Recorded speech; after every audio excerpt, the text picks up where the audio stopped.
하나님은 왜 야곱이라고 하는 사람을 성경에 기록하게 하셨을까요? 아브라함의 족보를 이어가기 위해서일까요? 아닙니다. 하나님께서 야곱이라는 사람을 성경에 기록하게 하신 것은 야곱의 인생을 통해서 우리에게 주시고자 하는 교훈이 있기 때문입니다. 그러면 하나님께서 야곱의 인생을 통해서 우리에게 주시고자 하는 그 첫 번째 교훈은 뭘까요? 그 첫 번째 교훈은 타락한 재성을 가지고 이 땅을 살아가는 인간의 모습이 어떠한 것인가를 적나라하게 드러내기 위해서입니다. 정말 야곱은요, 타락한 재성을 가진 인간이 이 땅을 살아가면서 그 재성을 가진 인간의 모습이 얼마나 적나라하게 드러날 수 있는지를 우리에게 보여주고 있습니다. 야곱은 태어날 때부터 형 에서의 그 발뒤꿈치를 잡고 태어날 정도로 지고는 못 사는 사람이었습니다. 뿐만 아니라 야곱은 욕심과 탐욕이 가득했던 사람입니다. 여러분, 욕심과 탐욕은요, 비슷한 것 같지만 달라요. 자, 예를 들어서 나는 저런 차를 타고 싶고 가지고 싶다라고 생각을 했다면 뭐예요? 이건 욕심이에요. 그런데 탐욕은 나는 저 사람이 타고 다니는 차를 어떻게든지 빼앗아서 타고 다녀야지 라고 생각한다면 그것은 탐욕입니다. 그런데 야곱은요, 이 욕심과 탐욕이 너무나 가득했던 사람이에요. 그래서 팥죽 한 그릇으로 형의 장자권을 샀어요. 거기서 끝나지 아니하고 장자로서 아버지의 축복 기도를 받기 위해서 형으로서 변장을 하고 들어가서 아버지로부터 축복의 기도를 받아내었습니다. 그것만이 아니에요. 형을 피해서 20년 동안 하란에서 머물게 됐는데 그 하란에 살면서도 20년 동안 하란에 살면서도 수단과 방법을 가리지 않고 애삼촌 라반을 속여서 부자가 되었어요. 그리고 타향살이를 마치고 고향으로 돌아올 때도 보게 되면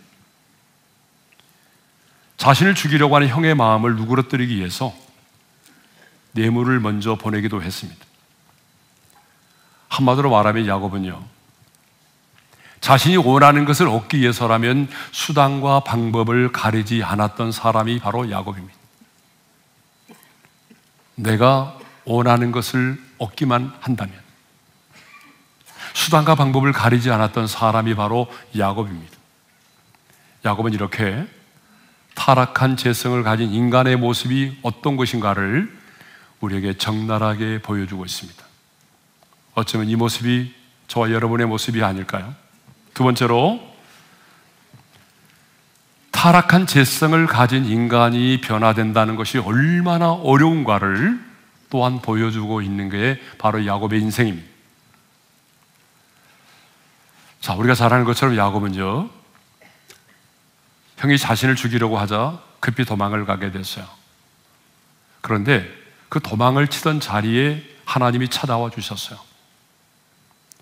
그러니까 모태신앙이었던 그가 처음으로 하나님을 인격적으로 만나게 됐죠. 하나님의 음성을 들었어요. 그래서 야곱은요, 그 자리에서 하나님 앞에 소혼까지 했습니다. 하나님의 임재를 경험하고 하나님의 음성을 듣고 소혼까지 했던 사람입니다. 뿐만 아니라 하란에 20년 동안 머물 때에 하나님은 야곱을요 철저하게 지켜주셨고 라반의 속임수에도 불구하고 야곱에게 많은 가축과 종과 자녀들을 허락해 주셨습니다.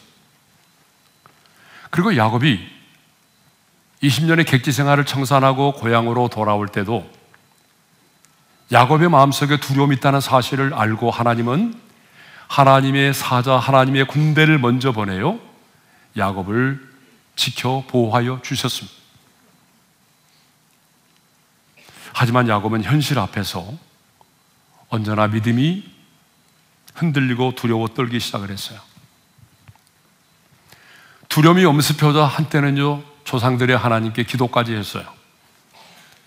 여러분, 기도를 했다고 한다면 철저하게 하나님을 의지해야 되는데 기도를 했지만 그럼에도 불구하고 또다시 현실 앞에서 그 믿음이 흔들리기 시작을 했어요. 그래서 또다시 장깨를 부리고 자신이 살아왔던 삶의 방식으로 문제를 해결하고자 했습니다.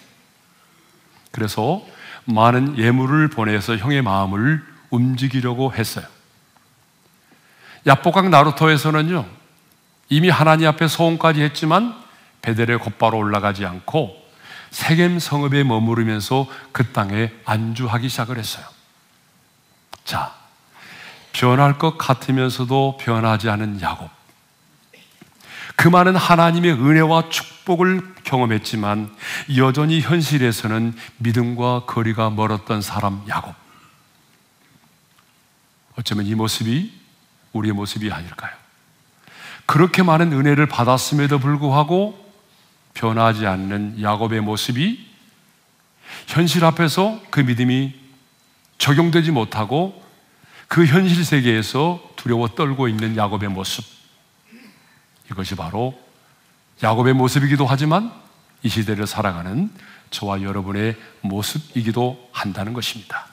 세 번째로, 야곱은요, 아무리 타락한 재성을 가진 인간도 하나님이 개입하시고 하나님이 역사하시면 이렇게까지 변화될 수 있구나 또한 하는 것을 우리에게 보여주고 있습니다. 여러분, 야곱의 인생의 마지막을 보게 되면 정말 그런 새 이름에 걸맞는 인생을 살았습니다. 두려움이 없는 담대함을 가지고 너무나 당당하게 세상을 살았습니다. 과거에는 그가 속이는 자였지만 이제는 속이는 자가 아니라 누군가를 축복하는 축복의 통로로 인생을 살았습니다. 야곱을 향한 하나님의 열심이 마침내 야곱으로 하여금 이스라엘이 되게 하신 것입니다. 그러므로 야곱의 인생은 아무리 타락한 재성을 가진 인간도 하나님이 개입하시고 하나님이 역사하시면 이렇게까지도 변화될 수 있다라고 하는 사실을 보여주고 있는 것입니다. 오늘은 야곱과 그 가족들이 베델에서 제단을 쌓고 난 이후에 하나님이 나타나셔서 그에게 복을 주셨는데요, 오늘 그 부분을 생각해 보도록 하겠습니다. 우리 9절의 말씀을 읽겠습니다. 다 같이요. 야곱이 밧단 아람에서 돌아오매 하나님이 다시 야곱에게 나타나사 그에게 복을 주시고.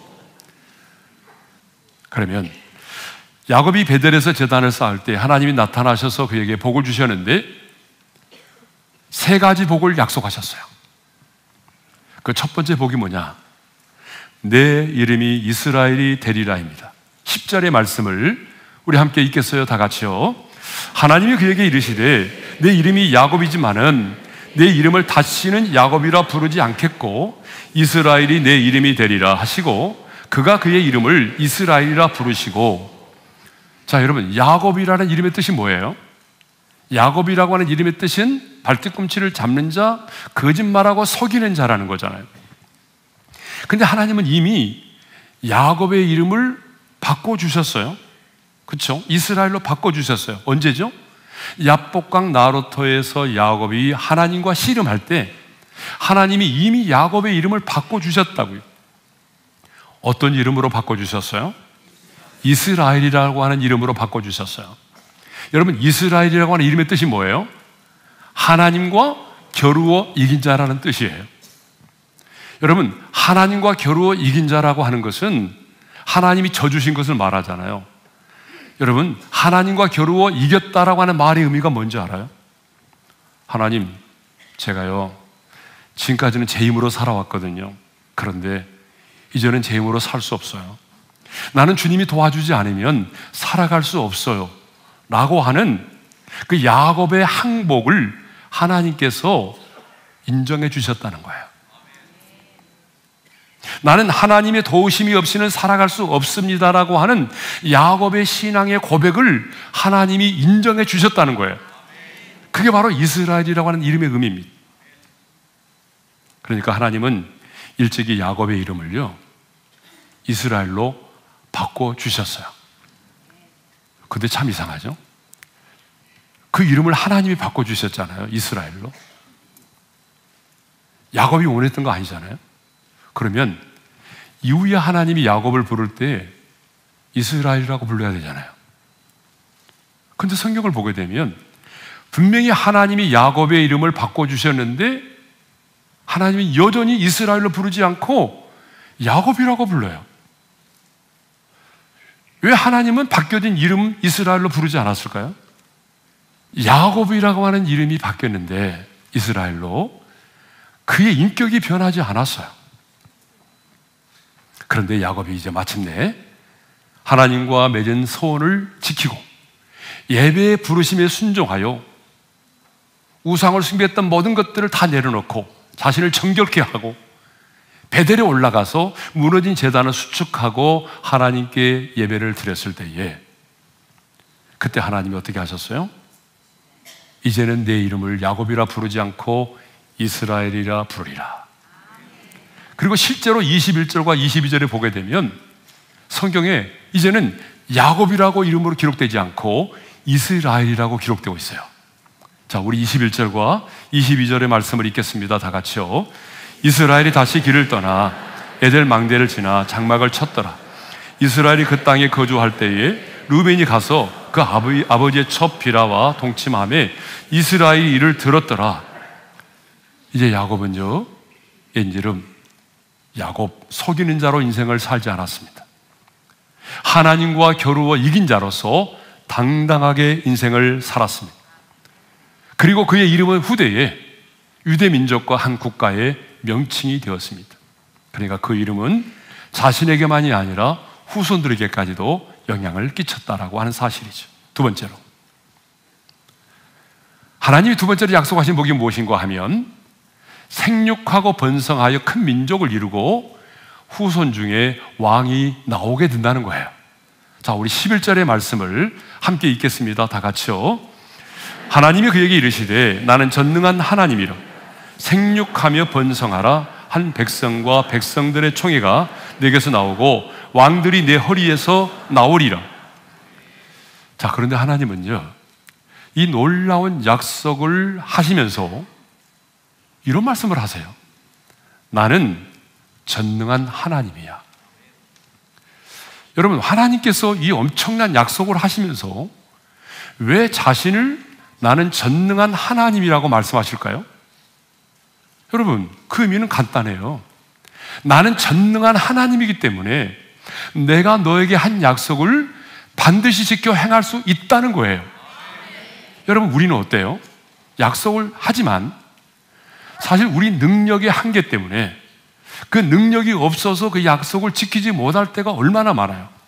우리는 그래요. 피조물인 우리 인간은 그렇지만 하나님 말씀합니다. 나는 전능한 하나님이에요. 그러니까 내가 너에게 한 이 약속은 내가 반드시 지켜 행할 수가 있어. 그 말씀이 바로 뭐예요? 나는 전능한 하나님이시라는 거예요. 그런데 하나님이요, 창세기 17장 1절에 보게 되면 아브라함의 나이 99세가 되었을 때에 그때도 나타나셔서 이렇게 말씀을 하십니다. 읽겠습니다. 시작. 나는 전능한 하나님이라. 너는 내 앞에서 행하여 완전하라. 여러분, 이 말씀은 칭찬이 아니에요. 책망입니다. 여러분, 아브라함이 75세에 큰 민족을 이루고 복의 근원이 되리라고 하는 약속의 말씀을 붙들고 가나안 땅에 왔어요. 그런데 10년이 지나도 아내가 임신을 하지 않는 거예요. 초조했어요. 그때 아내 사라가 이렇게 말합니다. 남자들은 또 아내 말을 잘 듣잖아요. 뭐라고 말을 하는가 하면 이렇게 말하죠. 내 여종 하갈과 동침해서 자녀를 낳으라는 거예요. 내 여종 하갈과 동침해서 자녀를 낳으세요. 그러자 아브라함이 그 말에 순종을 잘합니다. 순종을 해서 이스마엘을 낳았어요. 그런데 하나님이 그 이후로 13년 동안 아브라함에게 나타나지 않으셨어요. 하나님이 나타나지 않으셨다는 것은 하나님의 마음이 상하셨다는 얘기죠. 아브라함의 나이 99세가 되었을 때 하나님이 마침내 아브라함에게 나타나셔서 하신 말씀이 뭐예요? 나는 전능한 하나님이라. 너는 내 앞에서 행하여 완전하라. 나는 전능한 하나님인데 너는 왜 기다리지 못하고 왜 내 여종 하갈과 동침해서 이스마엘을 낳았느냐? 나는 전능한 하나님이야. 이렇게 말씀을 하신 거죠. 그렇습니다, 여러분.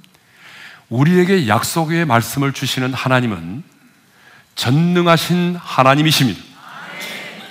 그리고 그 전능하신 하나님이시기 때문에 약속을 그대로 지키셨어요. 여러분, 야곱의 12아들은요 400년이 지나고 난 이후에 200만 명이 넘는 사람이 됐어요. 오죽하면은 애굽의 바로왕이 이스라엘 백성들 가운데 사내 아이를 낳으면 다 죽이라고까지 말을 했겠어요. 하나님의 약속의 말씀대로 생육하고 번성하게 된 거예요. 그리고 이스라엘의 후손들, 이 야곱의 후손들 가운데서 이스라엘의 왕이 나왔어요. 그리고 다윗의 족속으로 왕 되신 예수 그리스도가 나셨습니다. 전능하신 하나님께서 반드시 이 약속을 지켜 행하신 것입니다. 세 번째가 뭐예요? 내가 이 땅을 너와 내 자손에게 주리라. 12절입니다. 12절의 말씀을 읽겠어요? 다 같이요. 내가 아브라함과 이삭에게 준 땅을 내게 주고 내가 그 네 후손에게도 그 땅을 주리라. 자, 하나님께서 지금 아브라함과 이삭에게 약속하신 땅을 야곱과 그 후손들에게도 주겠다라고 약속을 하셨어요. 하나님은 이 약속을 지키셨습니다. 그래서 출애굽한 이스라엘 백성들이 광야를 거치고 요단강을 건너서 가나안 땅에 들어갔어요. 가나안의 원주민을 몰아내고 그 땅을 차지하고 그 땅 가운데서 살게 되었습니다. 전능하신 하나님이 그 약속의 말씀대로 그 땅을, 가나안의 땅을 그 야곱의 후손들에게 주신 거예요. 자, 지금까지 우리는 야곱이 서원을 이행하고 그리고 자신을 정결케 하고 베델에 올라가서 하나님께 제단을 쌓았을 때에 하나님이 야곱에게 나타나셔서 약속하신 세 가지 복에 대해서 생각을 했어요. 그런데 이 세 가지 복을 묵상해 보게 되면 특징이 하나 있어요. 이 특징이 뭐냐면 이 복이 야곱 자신만이 아니라 그 후손들과 밀접한 관련이 있다는 것입니다. 하나님이 약속하신 세 가지 복이 야곱 자신에게만 해당되는 것이 아니라 야곱의 자손들, 후손들과 밀접한 관련이 있다는 것입니다. 여러분, 이 사실을 통해서 우리가 깨달을 수 있는 게 뭐죠? 아, 그렇구나. 부모인 우리가 어떻게 살아가느냐가 중요하구나. 부모인 우리가 하나님께 정말 온전한 예배를 드리고 무너진 제단을 수축하고 우상을 멀리하고 하나님을 경외하면 하나님께서 내 자신에게만이 아니라 우리의 후손들에게도 이런 복을 주신다는 것이에요. 여러분, 우리는, 저를 포함해서 우리 모두는 한결같이 내 자녀들이 잘 되기를 원합니다. 우리는 우리의 가문이 나 홀로 예수 믿고 끝나버리는 가문이 아니라 자손 대대로 믿음의 명문 가문이 되기를 간절히 원하고 있습니다. 근데 여러분, 그것은 구호를 외친다고 되는 게 아닙니다. 그것은 야곱처럼 우리 자신을 정결케 하고 무너진 제단을 수축하고 온전히 하나님을 예배할 때에 여러분, 이러한 축복이 내 자신만이 아니라 우리의 후손들에게도 임한다는 것입니다. 그러니까 정말 중요한 것이 뭐냐 그러면 우리의 가정이 베델이 되는 것입니다. 하나님의 임재가 떠나지 않는 하나님의 음성을 들을 수 있는 베델이 되는 것입니다. 베델은 하나님의 임재가 있었던 하나님의 집이었습니다. 아멘이죠? 베델은요, 하나님의 임재가 있었던 하나님의 집, 그래서 베델이었어요. 그래서 사사기를 보게 되면 사사시대에도 여전히 베델은요, 하나님의 임재를 상징하는 언약궤가 있었어요. 그리고 그 베델에서 이스라엘 백성들은 여호와 하나님께 번제와 화목제를 드렸어요. 자, 사사기 20장 26절과 27절의 말씀을 함께 읽겠습니다. 다 같이요. 이에 온 이스라엘 자손 모든 백성이 올라가 베델에 이르러 울며 거기서 여호와 앞에 앉아서 그 날이 저물도록 금식하고 번제와 화목제를 여호와 앞에 드리고 이스라엘 자손이 물으니라. 그때에는 하나님의 언약궤가 거기 있고, 자, 여러분 이 말씀을 보게 되면 여전히 그 베델에 뭐가 있었어요? 하나님의 임재를 상징하는 언약궤가 있었대요. 그리고 그 베델에서 하나님께 번제와 화목제를 드렸대요. 그런데 우리가 잘 아는 것처럼 이스라엘이 남과 북으로 분열이 됐잖아요. 그래서 북왕국의 북이스라엘 여로보암 왕은 자꾸 북이스라엘 자기 백성들이 예루살렘으로 가서 제사를 드리려고 하니까 그것을 막아내기 위해서 어떻게 했느냐? 이 베델에다가 금송아지를 세워놓고 그곳에서 하나님께 예배를 드리도록 했어요. 자, 이 열왕기상 12장 32절 33절의 말씀을 읽겠습니다. 다 같이요. 베델에서 그와 같이 행하여 그가 만든 송아지에게 제사를 드렸으며 그가 지은 산당의 제사장을 베델에 세웠더라. 그가 자기 마음대로 정한 달 곧 8째 달 15째 날로 이스라엘 자손을 위하여 절기로 정하고 베델에 쌓은 제단에 올라가서 분향하였더라. 예. 하나님의 임재가 있었던 베델, 하나님의 언약궤가 있었던 베델, 하나님께 번제와 화목제를 드렸던 그 베델이 어떻게 됐어요? 금송아지를 만들어 놓고 그곳에서 하나님께 제사를 드렸단 말입니다. 우상을 숭배하는 장소가 되어버렸어요. 그래서 북이스라엘의 멸망을 예언했던 호세아 선지자는 그 베델을요, 베델이라고 부르지 않고 베다인이라고 불렀어요. 자, 말씀을 읽겠습니다. 다 같이요. 이스라엘아, 너는 음행하여도 유다는 죄를 범하지 못하게 할 것이라. 너희는 길갈로 가지 말며 베다인으로 올라가지 말며 여호와의 사심을 두고 맹세하지 말지어다. 사마리아 주민이 베다인의 송아지로 말미암아 두려워할 것이라. 여러분, 베델이 베다인이 되어버렸어요. 베다인이라는 뜻이 뭔지 아세요? 여러분, 베다인의 뜻은요, 우상의 집, 죽음의 집, 허무의 집, 사악한 집이라는 거예요.